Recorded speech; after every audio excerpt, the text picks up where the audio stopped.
اتنا اہم مضمون پیش کیا ہے۔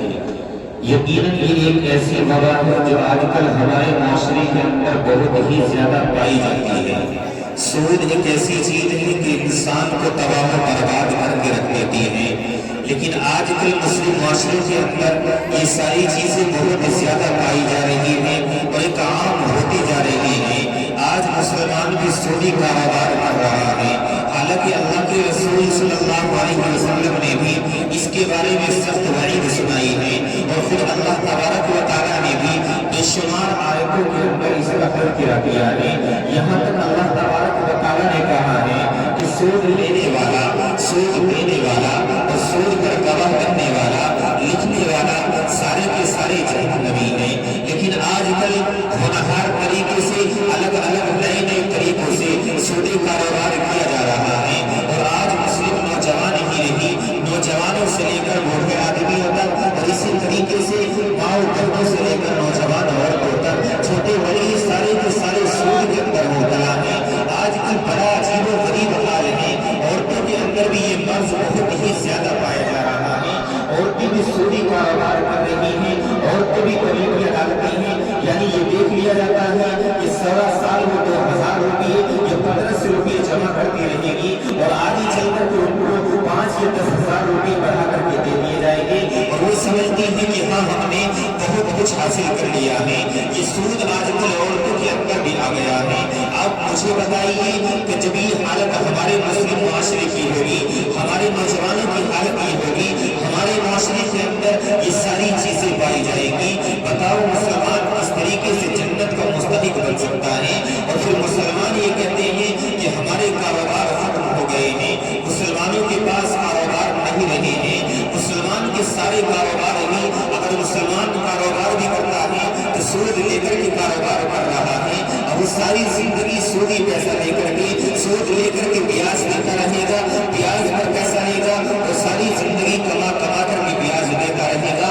حتیٰ کہ اگر ایک مسلمان کو شادی بھی کرنی پڑتی ہے، ایک مسلمان اگر شادی بھی کرتا ہے تو وہ بھی سود لے کر کے کر رہا ہے۔ شریعت نے کوئی پابندی نہیں لگائی ہے کہ 1000 آدمیوں کا پروگرام کیا جائے یا 500 آدمیوں کا پروگرام کیا جائے، بچی کی شادی کرنی ہے 2000 4000 آدمیوں کا پروگرام کیا جائے، شریعت نے کوئی پابندی نہیں لگائی ہے، لیکن اس کے باوجود اپنے آپ کو بڑا ظاہر کرنے کے لیے، تاکہ میری ایک شہرت ہو، تاکہ لوگ یہ کہیں کہ ہاں فلاں چودھری صاحب نے شادی کی تھی اور اتنا بہترین پیسہ اس کے اوپر خرچ کیا تھا، اتنا سرمایہ اس کے اوپر خرچ کیا تھا، یہ سارا دکھانے کے لیے اور ساری دنیا کے اندر اپنے آپ کو چمکانے کے لیے کہ ہاں میں نے شادی کے اوپر 10 لاکھ 50 لاکھ روپئے خرچ کیے ہیں، 10 لاکھ روپئے بیاج لے کر، سود لے کر کے 50 لاکھ روپئے خرچ کیے ہیں۔ اسی طریقے سے آپ کو دہیج دینا ہے، یہ سارے کام آج کل جو کیے جا رہے ہیں سود و بیاج سے لے کر کے کیے جا رہے ہیں، کوئی بینک سے سود لے لے گا،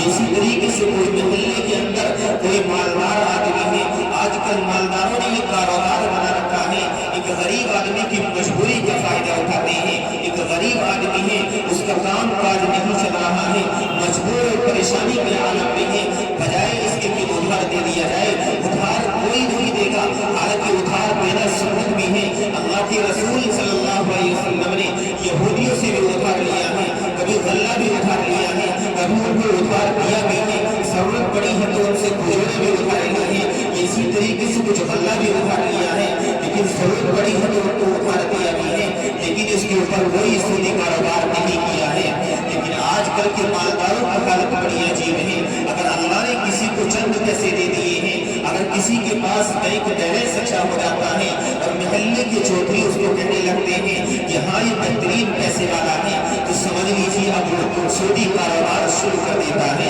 لوگوں سے پیسے اٹھنا شروع کر دیتا ہے۔ اگر کسی کو 1000 روپئے بھی دے گا، 5 روپئے سینکڑا کے حساب سے دے گا، اسی طریقے سے 10 روپئے کے حساب سے دے گا، کوئی 10 روپئے پر 1000 روپئے لے رہا ہے یا کوئی 1000 روپئے پر 10 روپئے لے رہا ہے۔ بہت زبردست طریقے سے آج کل مسلمانوں کے اندر یہ کاروبار شروع ہو چکا ہے، اور لوگ یہ کہتے ہیں کہ ہمیں کمانے کی ضرورت کیا ہے، اب تو ہمارے پاس لوگ ادھار لینے کے لیے آ جاتے ہیں اور ان سے ہر مہینے ہم کو 2-4 ہزار روپئے یا 20-30 ہزار روپئے ہمارے پاس بیاج کے پہنچ رہے ہیں، اور ان سے ہمارے گھر کا خرچ چل رہا ہے۔ ہمیں کمانے کی ضرورت نہیں ہے، اب تو ہمارے سارے اخراجات اسی طریقے سے پورے ہو رہے ہیں۔ مسلمانوں کان کھول کر کے سنو، اللہ کے رسول صلی اللہ علیہ وسلم نے بڑی سخت وعید اس کے بارے میں فرمائی ہے، اور خود اللہ تبارک و تعالیٰ نے بھی فرمایا ہے کہ مال تم نے اکٹھا کیا ہے، مال اکٹھا کر کے رکھا ہوا ہے، اور کسی غریب کو ضرورت پڑی ہے،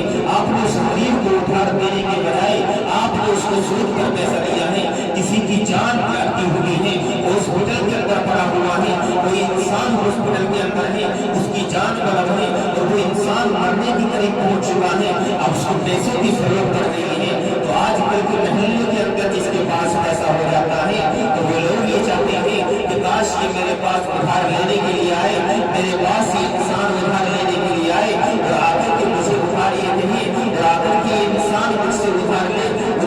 کر کے آگے چل کر کے مجھ کو بیاج دیتے رہے، بیاج دے کر